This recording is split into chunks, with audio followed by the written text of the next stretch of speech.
All right, ladies and gentlemen, welcome again to our regular press conference and update. This is Josie McDaniel Burkett, who is with us today. We appreciate it very much. It'll be crowded, but come on in, ladies and gentlemen. Where's the chaplain? I'd like to call on Chaplain and Captain John Denny to lead us in prayer. Yes, sir. Come forward, please. Thank you. Proverbs 6:6 through 8 says, "Go to the ant, consider her ways and be wise. Without having any chief, officer, or ruler, she prepares her bread in summer and gathers her food in harvest." Let's pray. Gracious God, we humble ourselves to you and ask for your help.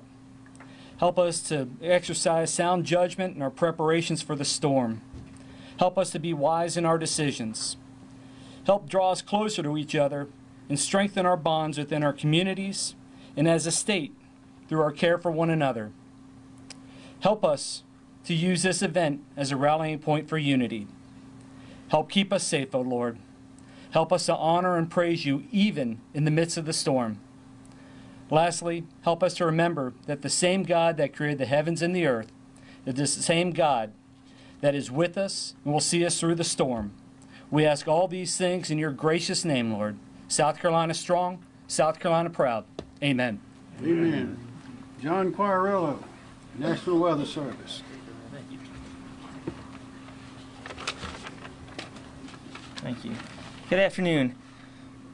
Well, there's some good news, and that's that Florence has weakened since yesterday and is now a Category 2 hurricane with winds of 105 miles an hour. However, don't think that just because it's weakened that the threat is over, and that's a really important fact here. It's still a large and dangerous hurricane.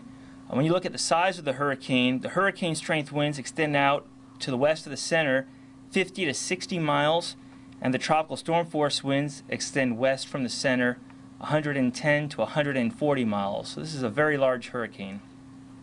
It's currently located about 175 miles east of Myrtle Beach. It is slowing down, now moving northwest about 10 miles an hour. We expect it to continue to slow down as it approaches the coast of southeast North Carolina today, making landfall likely somewhere in the Cape Fear-Wilmington area tonight into early Friday. Slight changes in the track and even in the intensity are still possible before landfall. It should weaken to a tropical storm while it slowly drifts into northeast South Carolina into Saturday. After that, it should slowly shift westward across South Carolina while weakening through Sunday night. Outer rain bands and tropical storm winds arrive across the Grand Strand late this afternoon and evening. There will be a prolonged period of damaging winds in this area, with tropical storm force winds expected for nearly 2 days and hurricane winds expected much of Friday and Friday evening. Elsewhere, damaging winds could spread inland across much of the state on Friday and persist through the weekend, resulting in downed trees and power outages. Tropical storm force wind gusts are expected into the Midlands and the Low Country. Significant rainfall of 15 to potentially over 20 inches is expected across the Grand Strand, 8 to 15 inches in the PD, and then 4 to 10 inches in the Charleston, Columbia areas, and even into parts of the upstate, with lesser amounts across to the south of there. The heavy rain potential will persist into Monday, and given these rainfall totals, flash flooding is likely. These rainfall amounts will also result in significant river flooding, especially in the PD Basin, through next week. Landslides could also occur in the South Carolina mountains.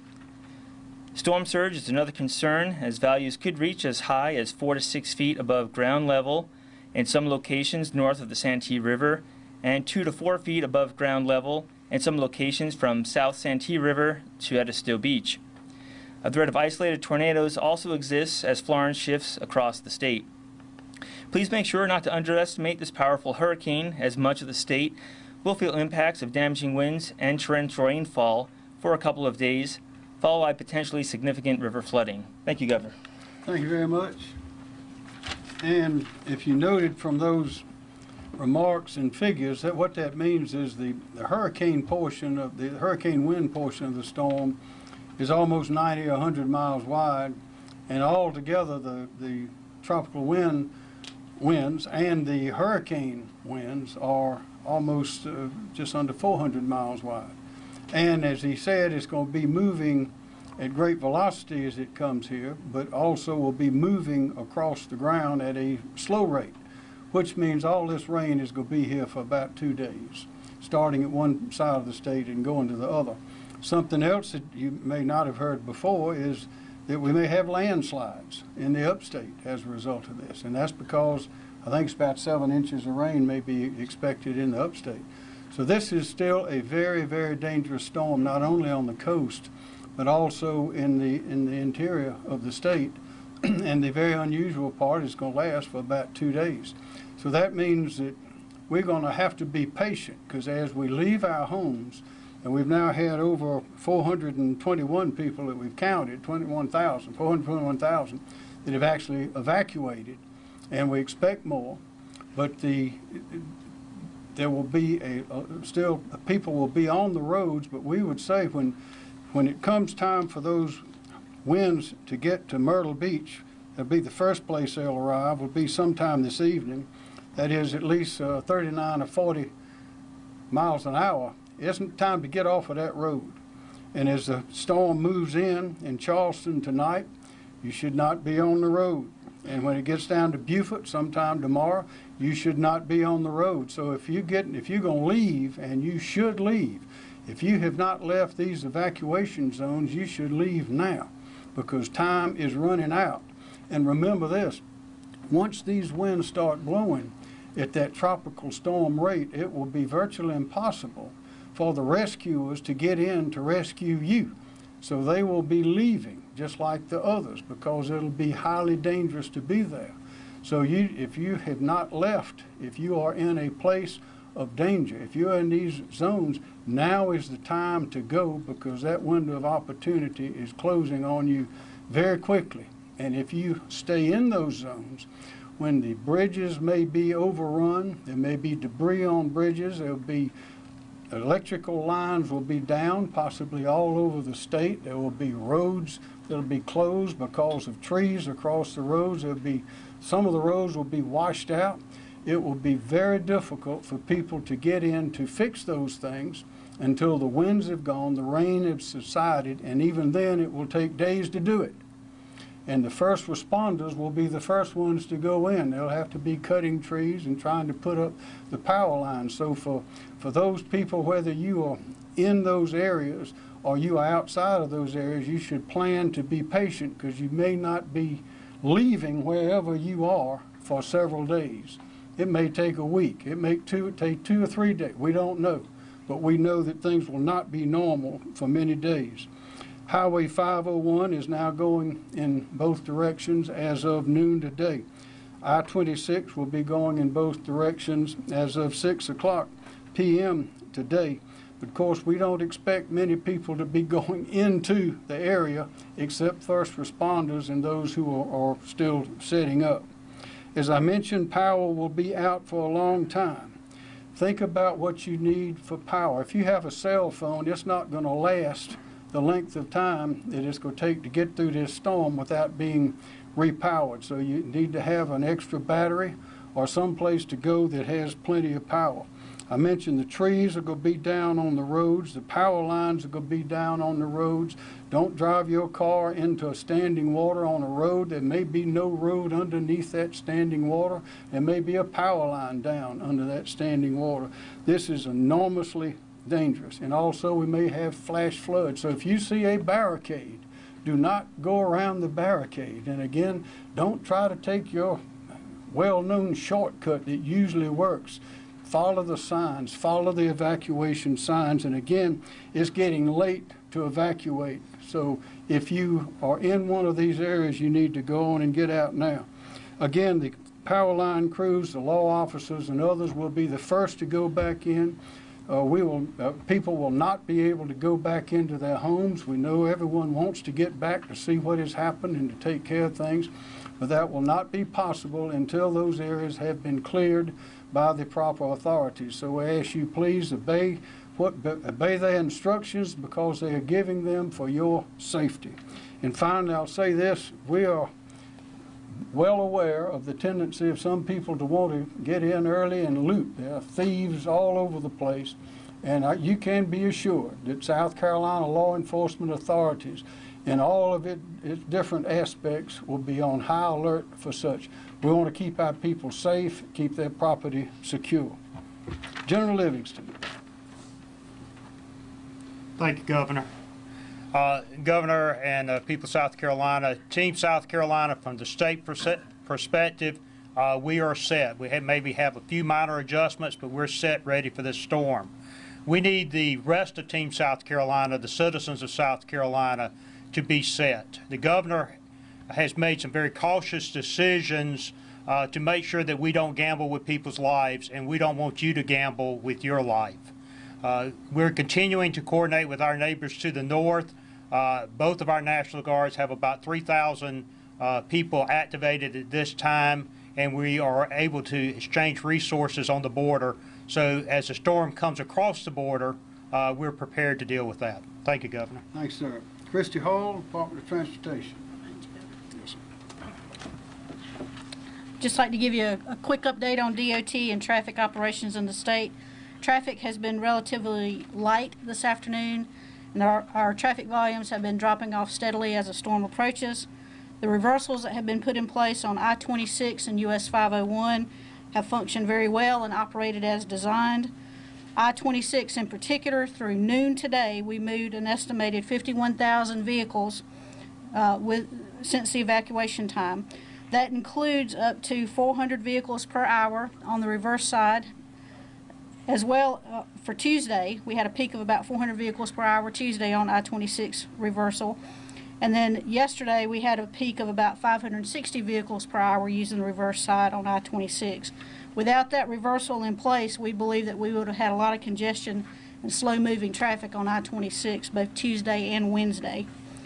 With regards to US 501, through noon today, we've moved an estimated 33,000 vehicles out of the Myrtle Beach and PD area, including up to about 570 vehicles per hour, both Tuesday and Wednesday. So both days we had about close to 600 vehicle per hour movements on that facility. As the governor mentioned, we estimate that we've moved about 21,000 evacuees out of the areas. We have about 3,000 DOT employees ready to respond to this event, including over 100 crews that have been specially assigned for debris removal operations once the storm passes. I'd like to encourage the public to check SCDOT's webpage as well as EMD's webpage for road closures as this event unfolds. Thank you, Governor. Thank you, ma'am. I'll point out again, there's the number. If you don't know whom to call that number. And if that's not the place to get the answer, you will be referred to the place to get the answer. Director Smith. Thank you, Governor. Leroy Smith, Department of Public Safety. As the governor stated earlier, the reverted southbound lanes of US 501 are now open. The I-26 reverted lanes will close today at 6 p.m. And as I stated yesterday, if your vehicle is on the reverted side in front of the flush vehicles, you can continue the entire route up to the Columbia area. It's going to take us about 4 hours to break the I-26 reverted lane down, and again, we'll close that lane at 6 sometime. A few hours after that, we should have it totally completed. As I told you yesterday, we investigated 2 minor collisions on the reverted side of the I-26 route, one in Orangeburg County, one in Columbia. We also worked one minor collision, Aner Police Department worked one minor collision on US 501 there in the town of Aner. Our preparations are underway for our post-landfall response. And I would just like to give you some public safety tips, something that you've heard the governor mention already. I think it's important to reiterate those things just once more. In terms of post-landfall, roadway conditions will be very dangerous. And if you don't have a need to be on the roadway, we ask that you please stay off the roads.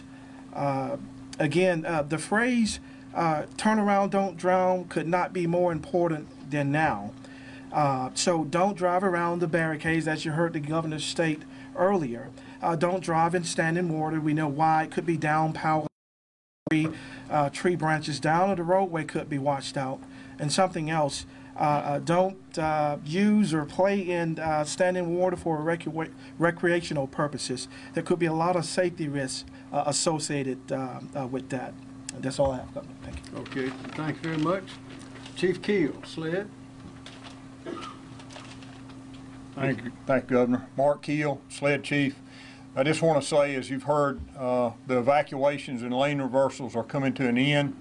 Those 450 state law enforcement personnel who have been working with the lane reversals and evacuations will be transitioned into security assignments. We have already received a number of calls from local jurisdictions that are impacted by this storm through evacuations, or those that are looking to have potential damage. They're asking for additional law enforcement assistance. We will be providing that law enforcement assistance to those agencies with all of our partners, state law enforcement partners and the National Guard. Again, as I've said each day, this is not the time for individuals to try and take advantage of those less fortunate, those who have had to evacuate from their homes or their businesses. Law enforcement will be out in force, and there will be a zero tolerance for criminal activity. Thank you. Thank you, Chief.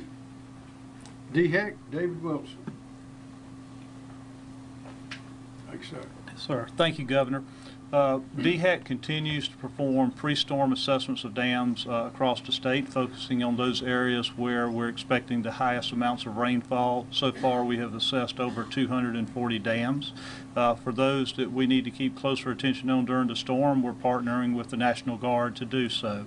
Again, at this time, I would still suggest that if you have a dam or an impoundment, before the weather gets bad this afternoon, if you can look at your primary spillway and emergency spillway and make sure they're clear and operational and free of debris. As it relates to our healthcare facility evacuations in the evacuation zone, most of those have been completed and the rest will be finishing up today. So far, we have successfully transported and evacuated over 2,200 patients. Thank you. Thank you. Director Joan Meacham, Department of Social Services. Thank you, Governor. I'd like to give an update on our shelter situation. As of 2 p.m., we had 61 total shelters open across the state. 49 of these were general population shelters and 12 were special medical needs shelters. We have one general population shelter that is at full capacity, and that is Goose Creek High School in Berkeley County. We have one special medical needs shelter that is at capacity, and that's Carolina Medical Center in Florence, South Carolina. Currently, there are 4,358 clients in shelters across the state, 79 of which are special medical needs. Our current total sheltering capacity is at 35,602. We are at 12% of that capacity. That leaves us with 31,324 spaces in shelters across the state at this time. As a reminder, if you are going to a shelter, check your SCEMD website for the live number of which is open or at capacity. Remember to bring blankets, pillows, and your comfort items, medicines if you have a chronic condition like high blood pressure or diabetes, important identification documents, and any special food items if you have small children or if you are on a restricted diet. Of course, service animals are allowed in shelters, and if you have a pet and it is not a pet-friendly shelter, the staff will assist you in locating a placement for your pet. We have 4 pet-friendly shelters that are now open: Blenheim Elementary and Middle School in Marlborough County, Canes Bay High School in Berkeley County, DePose Middle School in Dorchester County, and Lake Marion High School in Orangeburg County. And that concludes this update. Thank you. Parks, Recreation, Tourism, Dwayne Parrish. Thank you, Governor. For those evacuees who have not made arrangements for overnight accommodations, there are still rooms available throughout most of the state. If you have not made those arrangements, I would encourage you to go to a hotel's website, online travel agent sites, or short-term rental accommodation sites and check for availability. Thank you. Emily Farr, Labor Licensing and Regulation. Thank you, sir. State Fire continues to coordinate and prepare for the flooding that we anticipate with this storm. We now have 4 FEMA urban search and rescue teams along with 1 FEMA incident support team that is now working with our South Carolina resources as well as those that came from Tennessee and Louisiana. So we now have about 750 search rescue personnel ready to respond.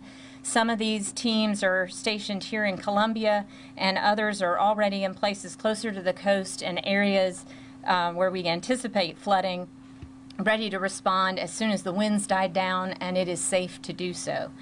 Also wanted to let the public know that we do have important messages related to this storm on our agency website, llr.sc.gov. Again, that's llr.sc.gov.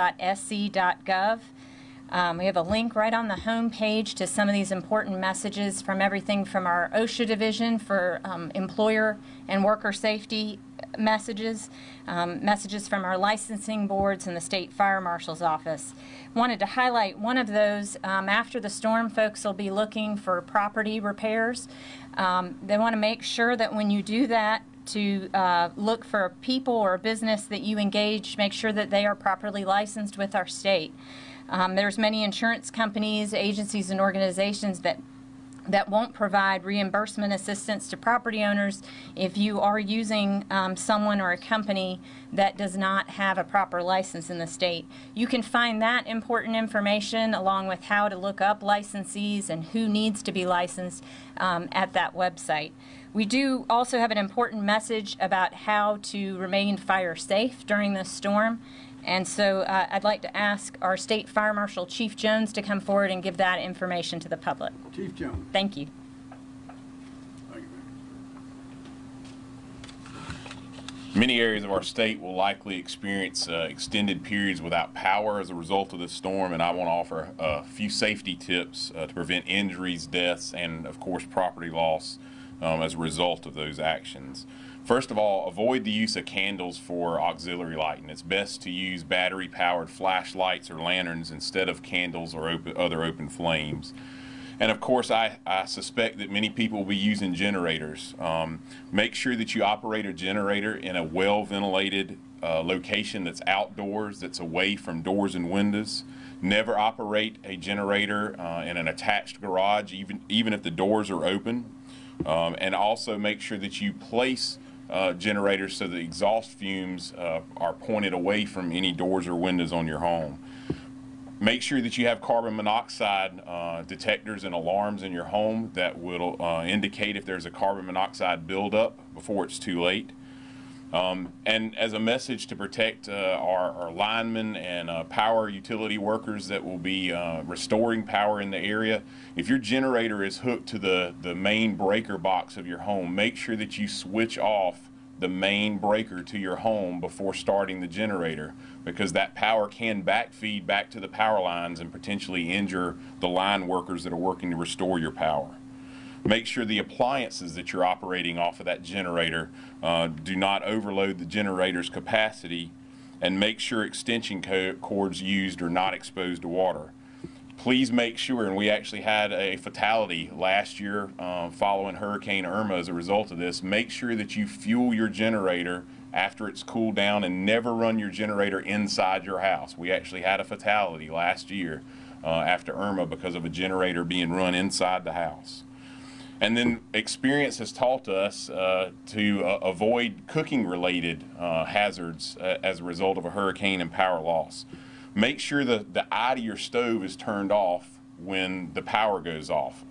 We experienced, I remember back during Hugo, where the power went off while people were cooking, and then they forgot that the eye of the stove was left on. The power came back on when they weren't home or while they were sleeping, and it started a kitchen fire. So make sure you turn the eye of the stove off.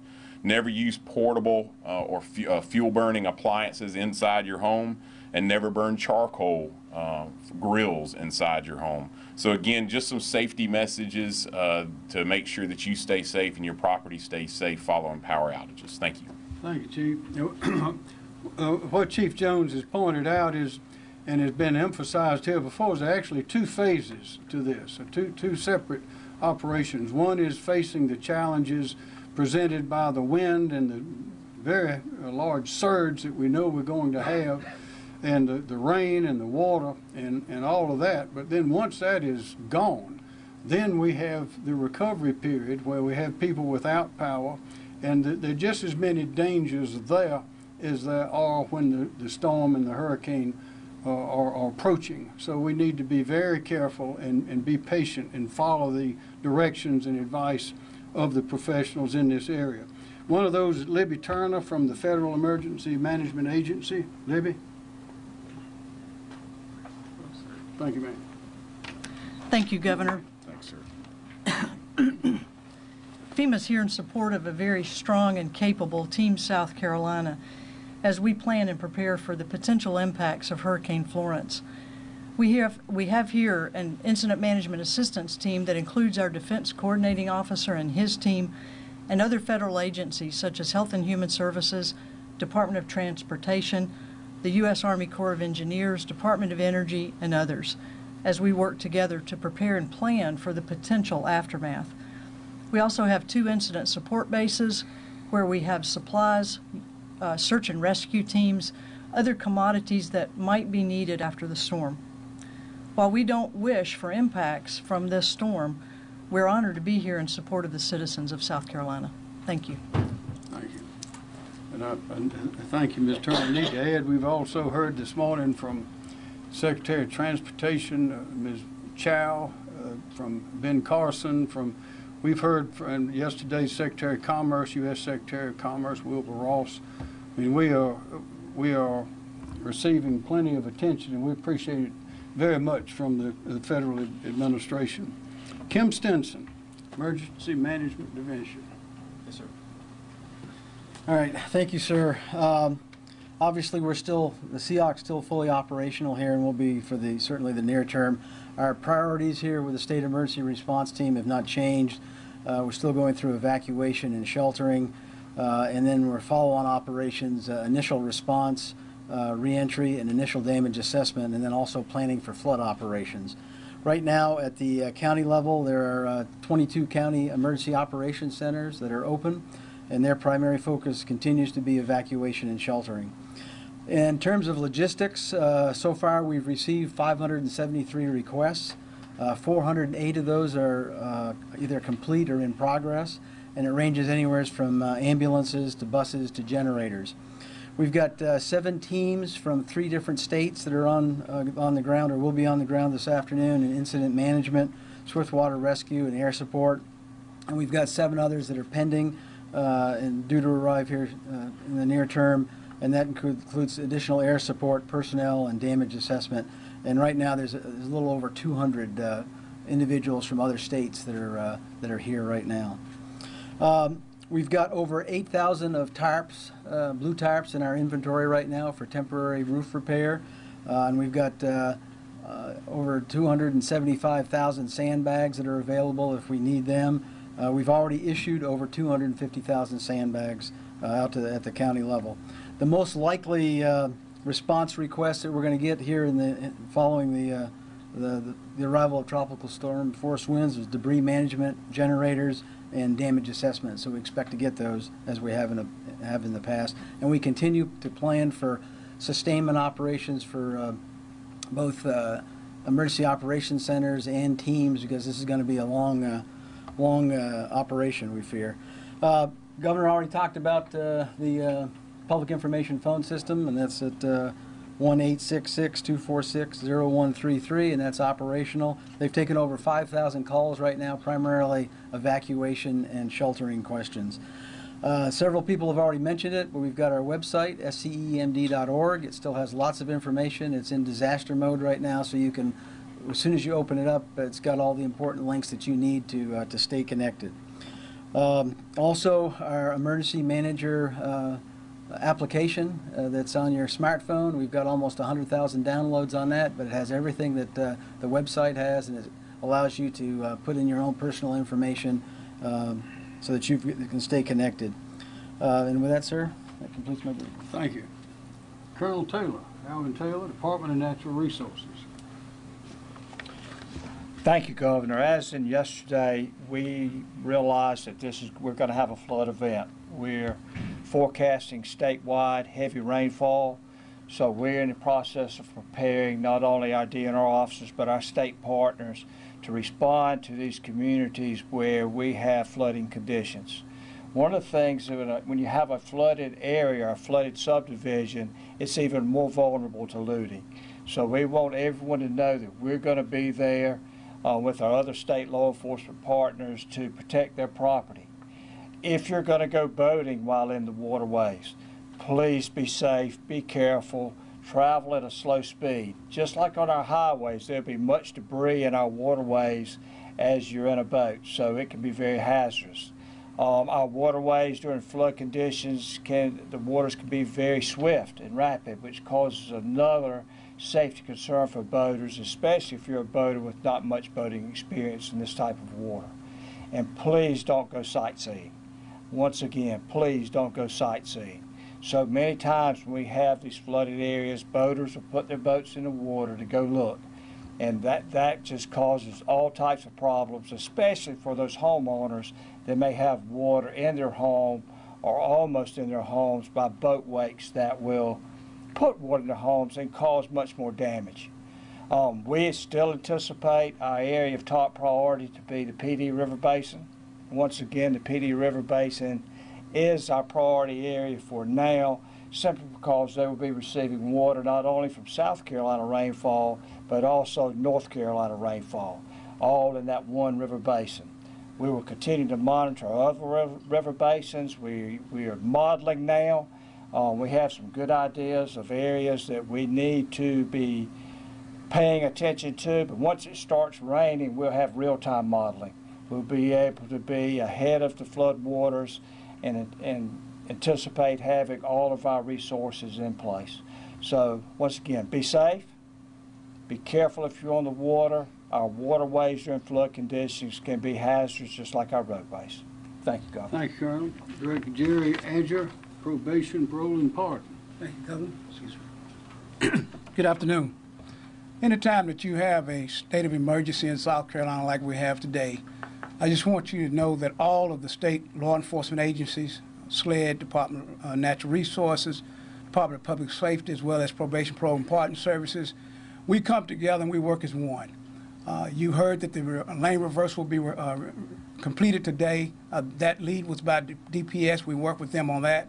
We will now transition to our post-storm role, and that means that we will take the lead from SLED to work as one to provide. Our mission is the same, and that's to provide, to protect, all of the homes where there has been evacuation, as well as save as many lives as we possibly can. This is not our first time doing this. The law enforcement agencies here are very experienced at this, and we look forward to carrying out this mission. Thank you. Thank you. Colonel Kevin Suedo, Department of Motor Vehicles. Thank you, Governor. Department of Motor Vehicles' #1 priority is to reestablish all the branch officers as soon as we can get safely back into them. For those that were not able to go ahead and safely open with power, we have 2 mobile capabilities. We use our CARES vehicle and our Shark vehicles to go ahead and augment those services. At an appropriate time, we will take those resources and get them out to the insurance claim sites so that we have capability to get citizens their driver's licenses, ID cards, and titles for appropriate claims.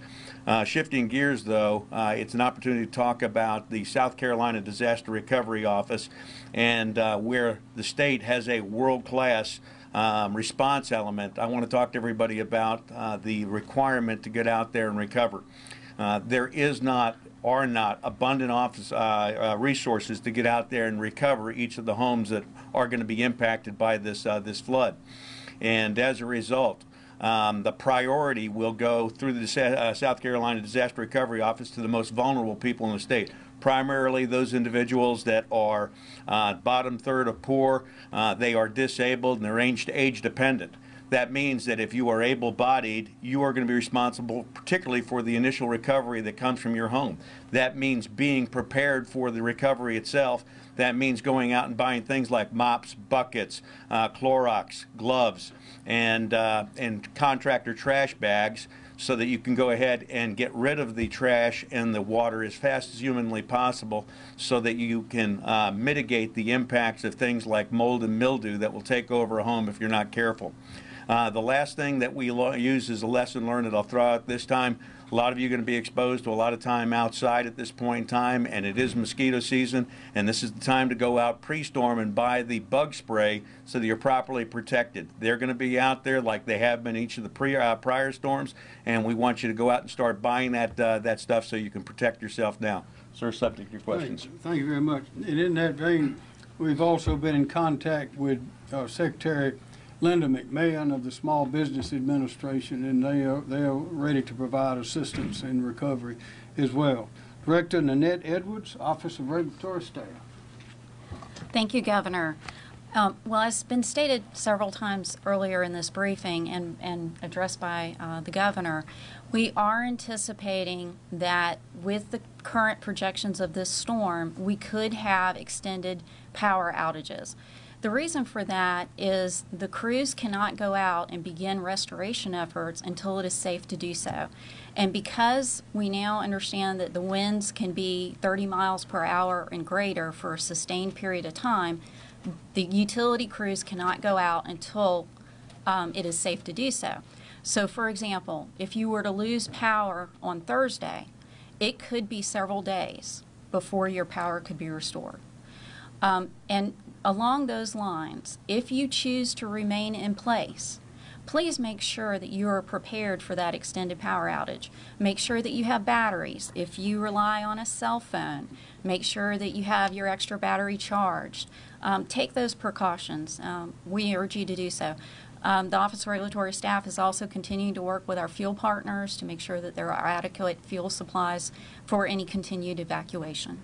Thank you. And we've also heard from Duke, SCE&G, and Santee Cooper, and they are making the same plans that everyone else is to address these problems and the fixing that will take place after the storm leaves.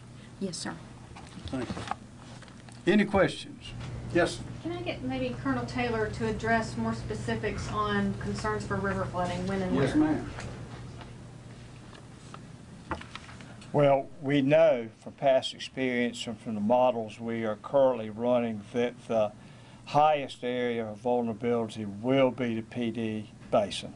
There's no question about that. They are positioned and projected to have the greatest amount of rainfall over the shortest period of time. We have many small rivers that feed into that basin, both the Little PD and Lumber River. Take water out of North Carolina and it comes down and exits into the PD River. And we also have the Waccamaw River, which receives water from North Carolina as well, which at the end of that river, again, is the Great PD. So the Great PD takes a lot of water from a lot of different rivers along that basin. So we know that it is the most vulnerable. It is our top priority. We know we're going to have much rain in North Carolina, and we know we're going to have much rain along that PD area of our state, the highest projected area. So that's our top priority. We'll move down to the Catawba River Basin, anticipating the area that may have the second largest amount of rain volume, and we're modeling that, and we'll closely monitor it as well. Those are our top two priorities presently, but we will continue to look at the Edisto Basin around Givans and the lower part of the state and our other river basins. We get real-time information when it starts raining. We can plan, and we're planning. We know where we think the highest priority should be. But once it starts raining, then we get real-time information, and we can react to that in a hurry, you know, because we'll be monitoring it. Any outlook for Midlands River areas like the Congaree? Well, we'll be looking at the Congaree. As you also know, you've probably seen that SCE&G is spilling money now, anticipating being able to hold a greater capacity of water from rain. And we've received some calls just today from residents that saw the Congaree and also the Great PD come up overnight. And they said, oh no, why is the river rising? Because it hasn't started raining yet. Is it raining upstream? Well, what that is preparation to be able to accept water. Our utilities have learned from the past as well, and they spill water ahead of time, which may have caused a river downstream to go up temporarily, but that water will be flushed and the river will go back down, and then the whole system can take and adequately as best possible take care of that water that comes in from rain. So too early to tell what Midlands areas will No, expect? we are prepared, we're looking, we're modeling, but at the end of the day, when it starts raining, much is going to depend on how much rain falls in one particular area. You know, most of these storms, rain falls in bands around these tropical storms, so one area may have 15 inches of rain, and 20 miles down the road you may have 5. So a lot's going to depend on how much rain falls where, and we'll be monitoring that on a regular basis to try to model and be prepared to react to what happens. But we do know it'll likely be raining for 2 days, which is longer than usual. Yes, sir, Governor. We know this is a rain event. I mean, we still have a storm that hasn't gotten here yet, but one thing we do know that this is going to be a rain event for South Carolina, a great rain event for South Carolina. So we're monitoring that now, making plans, have personnel in position, and whether you say you're fortunate or unfortunate, we've done this before. On one side, we're fortunate because we've had plenty of real-time training in response to responding to these type of events in the past. Unfortunate because it's a tragic event. But how might this compare to the fire hose that came at us with Hurricane Joaquin back in 2015?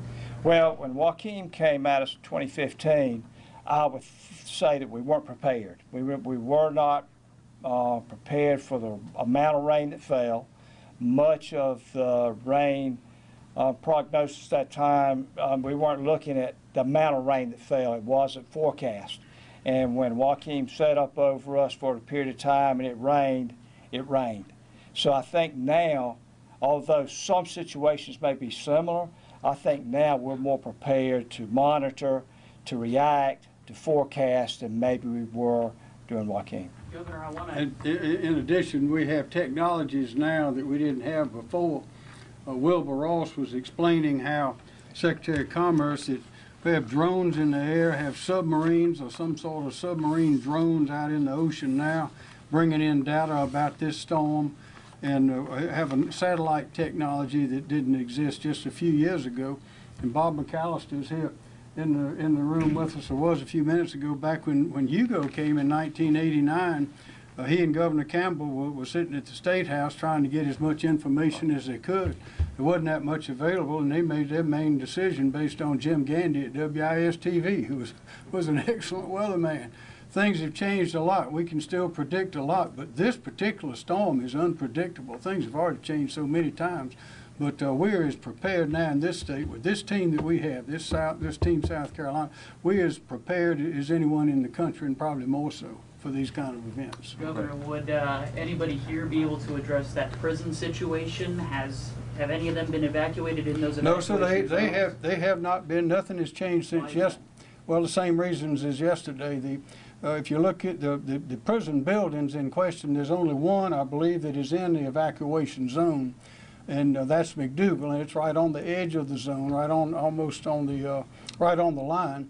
And those buildings are sturdy and are as good a place, possibly better, to be in terms of that kind of safety from winds and rain.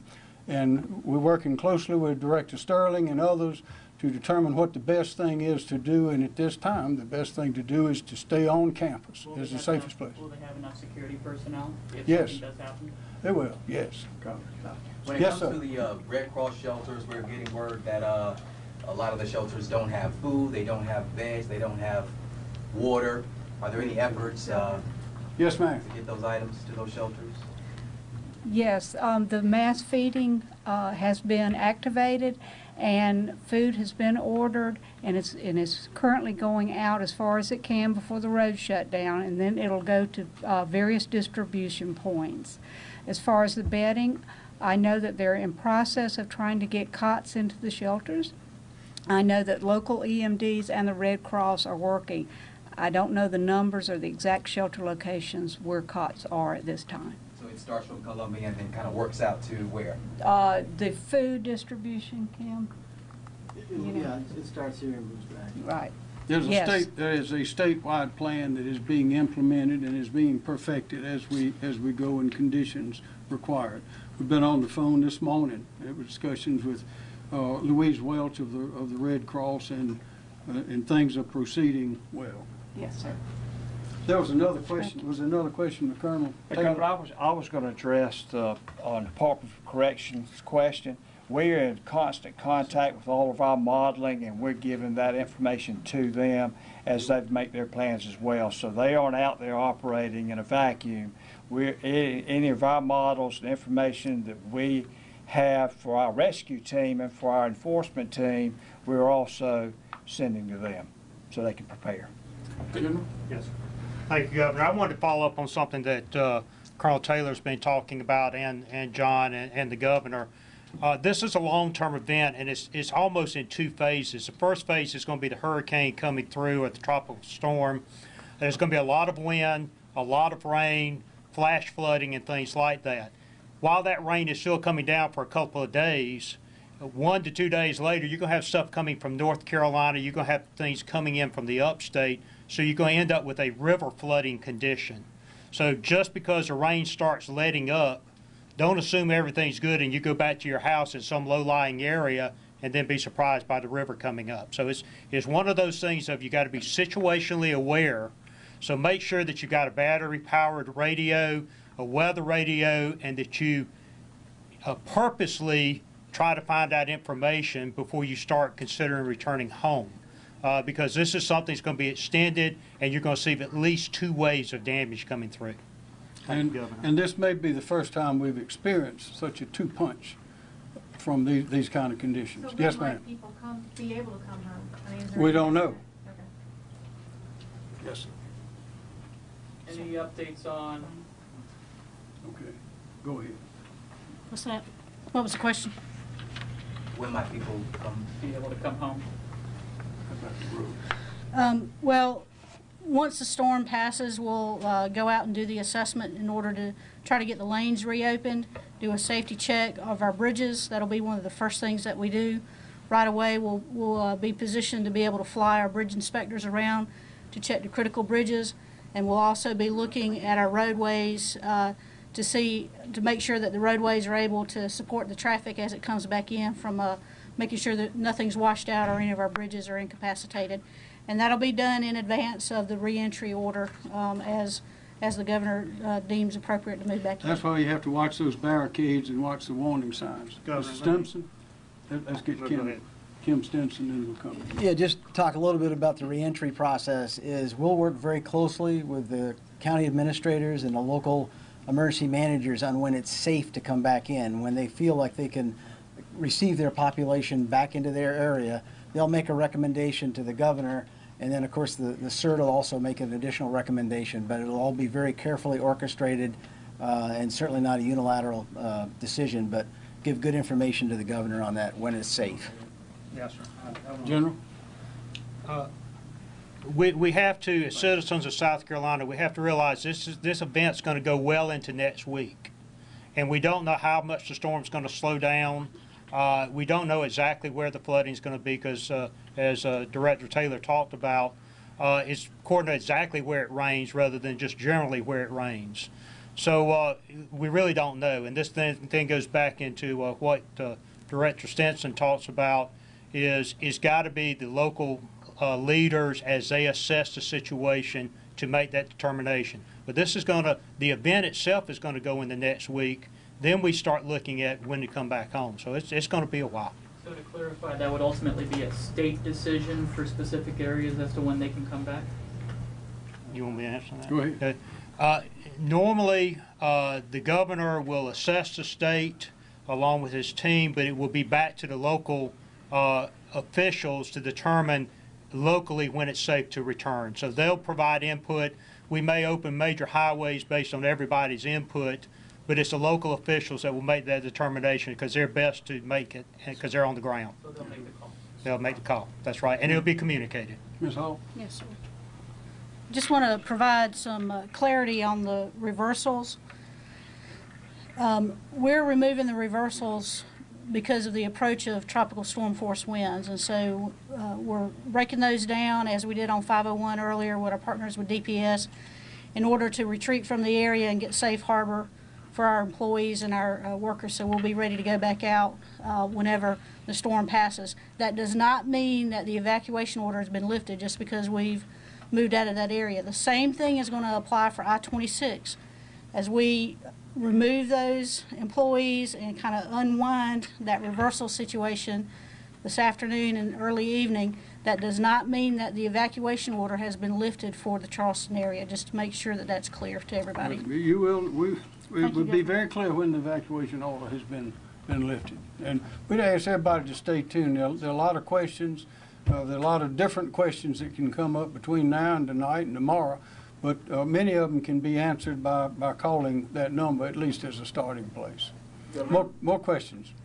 Sorry, we heard earlier that there are estimates that there are about 1 million people that may need to evacuate, and we heard that about 420,000 already have. Any idea, how many people may need to be rescued or are in harm's way? Well, be rescued. Time is running out for rescue because the rescuers are going to be standing down when these winds get much higher. Would you like to address that? Yes, sir. I'd be glad to. Excuse me. So as the governor said, and many have said before, you have to take your own personal responsibility and make sure that you're planning ahead and making your decisions on whether to depart the area or not to depart the area. If you decide to stay, just be reminded, if you're in an evacuation zone, that help may not be able to get to you, especially during the event. So keep all that in mind as you make your decisions on what you and your family are going to do this evening.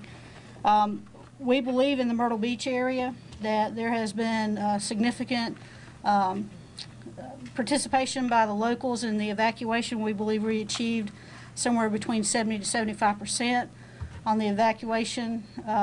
People evacuating or complying with the evacuation order, which was very good to see. As, of course, you can see from the storm forecast, they're looking at the same information that we are as well and making those decisions based on that and making sure that they and their family will be safe. Thank you, Jim. Anything you can say about schools, Governor? Are we on the same?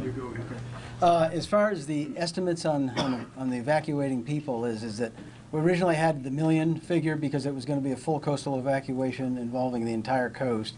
But because we are not including Beaufort, Colleton, and Jasper right now, it's probably closer to 750,000 people that are in those evacuation zones that should evacuate.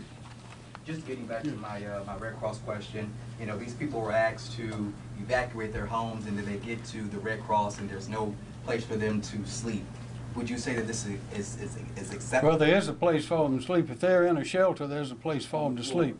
Well, there are mats on the floors, and we're getting the cots there as quickly as we can. From the very beginning, we've been urging people, if they want to go to a shelter, particularly early, which many of them have done, is to take with them some bedding of some kind to make it more comfortable until the cots arrive.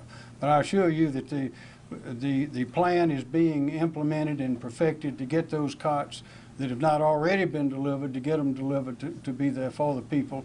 And we don't want to have extra cots in one place and not enough in the other.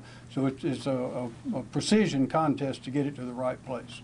Any more information on the schools? Any more schools closures? are same as has been. Nothing's changed. Yes. I have a question for FEMA, if she's still around. She is. Ms. Turner? Yes, sir. So the Navy says that they have 2 ships south of here ready for us if we need it, if FEMA specifically asks for the help. Does there need to be a specific amount of destruction to occur for you all to do that, or what's the likelihood? No, we don't base our assistance based on the amount of destruction. It's actually a kind of a reverse process of that. So whatever occurs, whatever the impacts are that then create needs, we base our assistance on those needs. So if the locals and the state need assistance in meeting those needs, then they come to us and request it. We can look at contracting or within our own resources, other federal agencies, a lot of times voluntary organizations. They're first and last on the ground helping people. But if all of those assets are not available or not enough, then we can reach to our partners at the Department of Defense. And so these ships are standing by ready to assist if needed for any of the states that may be impacted by the disaster. Governor, City of Columbia Canal, are you guys working to secure that, given what happened in 2015? Can you take me through that? That would be a question for the city and Mr. Benjamin, the mayor. I know that there's $169 million, I think, that has not arrived yet to work on that canal, but it is being pursued vigorously, I assure you. And the lady reminded me of one other thing is let's don't forget the impact of volunteers. There are more volunteers helping with this effort than there are people in the various governments. We've got and that includes the Red Cross and Harvest Hope and the Salvation Army, all these others, and many volunteer organizations as well as individuals who are delivering food and bedding and those other things that are making this entire effort work. Yes, sir, I can talk about that. Yes, sir. Yes, we've been in contact with city officials, and they're taking a look at the weather predictions and the flooding predictions, and they've got a plan if they have to further draw down the canal. They've already drawn it down some, but they can draw it down. They've got equipment and I guess riprap and that sort of thing that's available, and we're in contact with them if something happens, and that's certainly on everybody's radar. We've actually made coordination through the military. Step up. We've actually made coordination through the military side too. So, yes, that was one of the great concerns 5 days ago. As you can tell, this plan we have is comprehensive. Are there any more questions? Governor, the coast has been on guard for several days now. You obviously ordered the evacuation along the coast several days ago. But, there's been a tropical storm watch issued as far east as Sumter at this point. I think it's the first time the Columbia office has been issuing tropical storm watches from inland.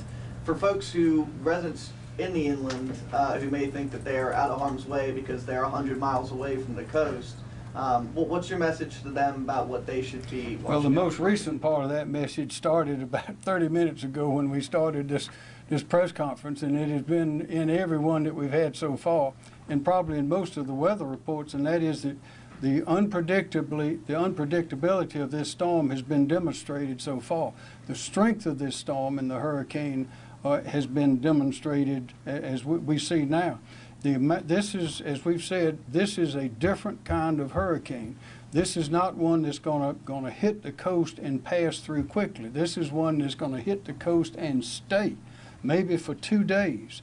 And it's going to be staying right over South Carolina, moving from Myrtle Beach and that part of North Carolina on across to where we even expecting maybe 7 inches of rain up in Caesar's Head and around there, around the North Carolina line there. I don't know that we've had anything like that in anyone's memory, and that could even lead to mudslides in that area. So there's going to be plenty of rain. There's going to be a lot of it, and we need to be prepared, and for, of course, the flooding that results from that kind of rain. And as been mentioned, we have the rain that is falling in North Carolina that's very heavy, that will be coming down through South Carolina, into the PD especially, some into the Catawba Basin, which runs through the center of the state. But we're going to have rain all over the state. Thank you. From one side to the other for possibly 2 days. Thank you, guys. Thank you.